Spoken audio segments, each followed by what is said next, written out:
stage is a dear friend of mine. He is a storyteller, an actor, a writer, a blogger, a comedian. Yeah.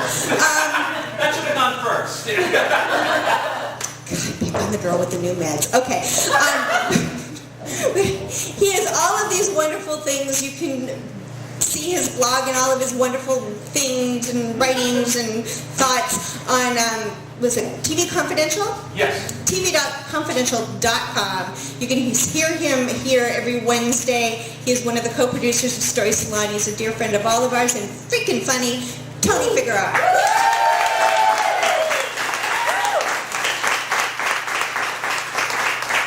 Shari, Becker, ladies and gentlemen. Yeah, my name is Tony Figueroa, just like the street. I am a proud resident of Hollywood, California. Any Hollywood people here? Of the Hollywood people, any of you agents? Looking for clients? No, the reason why I'm asking is I had an agent, but recently, true story, she found Jesus, became a Republican, and moved to Oklahoma. What? Yeah. Now, I was not very happy about my new lack of representation in Hollywood, and I was venting on Facebook, getting it out of my system, expecting to find a sympathetic voice in cyberspace. First response I got was, "What do you got against Jesus?" Of course, I'm adding the voice. It was text. Text. I have nothing against Jesus. In fact, I love the guy.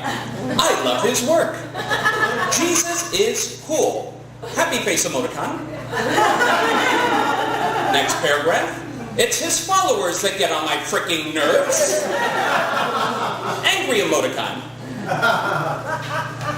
No, first disclaimer. I do believe in God. I'm just not a religious person.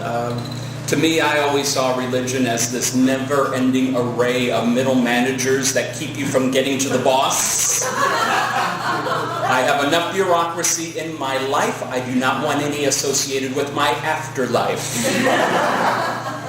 You know, if I want to get a hold of God, I want to have, like, the bat phone. You know, Commissioner Gordon got the bat phone, got the bat cable. That's what I want. I do not want God's answering service. Thank you for calling God.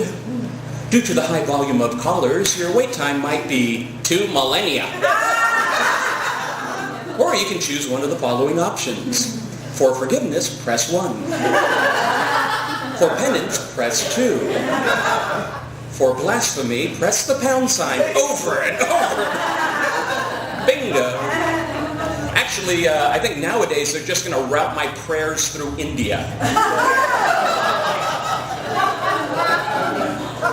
Bless you, pray again. I'm regretting that one now. An anti-defamation group with their own call center, that's not good. But I am not the, I'm not the type of person who, I don't want to make fun of people's belief system. I have my own. I keep it to myself. I don't inflict it on other people, but I wish other people would give me the same courtesy. And this goes back to the time when I was a baby. Now, I'll wait. That's the Indian call center.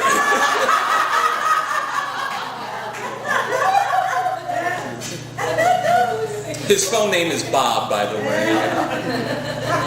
So where was I before I was so rudely interrupted? So anyway, I was born in San Juan, Puerto Rico. Puerto Rico in the house here? No, okay.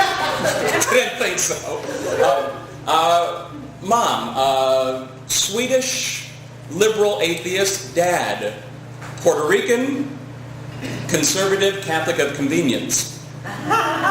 They fought all the time. They fought about everything. I think in their 14-month marriage, I think they fought all the time. They stopped fighting long enough to have sex, and even then they argued over who was going to be on top. And I am here. So, no, Mom did not want me baptized. Her philosophy was that, I can pick whatever religion I want when I'm older. Dad was actually cool with that, but his mom, my Abuela Figueroa, no, we could not do that. Because what if something should happen to the baby? What if something should happen? He could wind up in hell or wherever the hell unbaptized babies go. So Grandma, good Puerto Rican Catholic that she was, she actually snuck me out of the house, took me to her church where she had a priest on the payroll baptize me with no paper trail. So no paper trail meant that my godfather was under no legal obligation for giving me a check every Christmas for the last 43 years, but I'm not bitter. I would later go on to live in a little town called Defiance, Ohio. Defiance in the house here. No, didn't think so. I lived with my mother's parents, those grandparents. They were atheists, so I didn't have to go to Sunday school. Yay. And all the other kids would, come to play in the street after Sunday school, and they'd always go, "We're going up there, you're going down there." And I thought up there was my friend Wade's treehouse. I didn't know what they were talking about. And then they're going, "The angels won't let you in up there." And I thought, angels were supposed to be like Christmas decorations. I didn't know they were celestial doormen going, "Not on the list, go to hell." So I always liked that. We're going up there, you're going down there. So I guess Sunday school teaches little kids, you can't say the word hell, but feel free to condemn people to the place. Then I had a little break. I moved to Hollywood, lived with my mom in Hollywood for several years. No longer did I have to deal with Sunday school or going to hell because all my friends were Jewish. So, not a problem. Woo! Jewish in the house. Yeah, that was an easy one. I know, Puerto Rico, no. Defiance, no. Jew, yeah, okay. Yay, Jew. Okay. I'm going to be nice. They might be my next agent. No, but then I went to go to live with my dad in Puerto Rico for high school. I went to a very strict Catholic school, college prep, very, very tough. And it was really tough because, actually it wasn't so tough. No, the nuns were no longer allowed to hit. So, okay, that the law passed, so the archdiocese just got bigger nuns. We had this one, her nickname was Sasquatch. I always thought she looked like Big Bird plucked and put into a habit. And as intimidating, okay, I'll give you a moment. Okay, as intimidating as she was, she could never stop our little parochial school syndicate.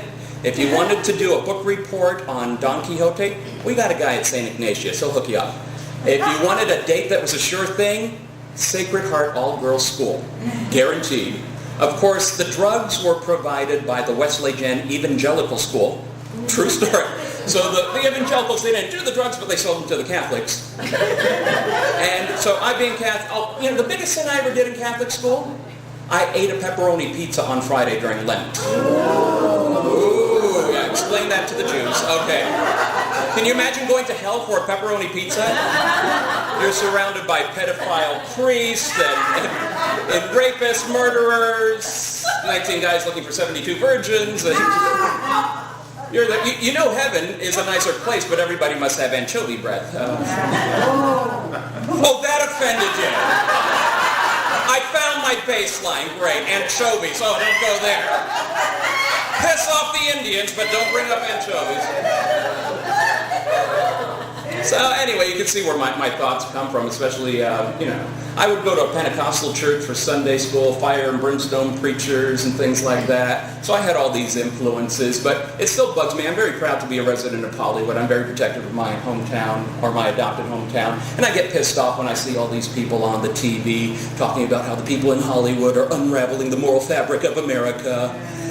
And I've come to the conclusion it's not really a moral fabric that we have. It's kind of a moral cheesecloth. And it's a little tiny piece of cheesecloth that we just hang over the camera's lens so America doesn't see our flaws. And, I think TV and religion have pretty much become the same thing. You compare the two. Both of them present their product like it's the greatest thing in the world.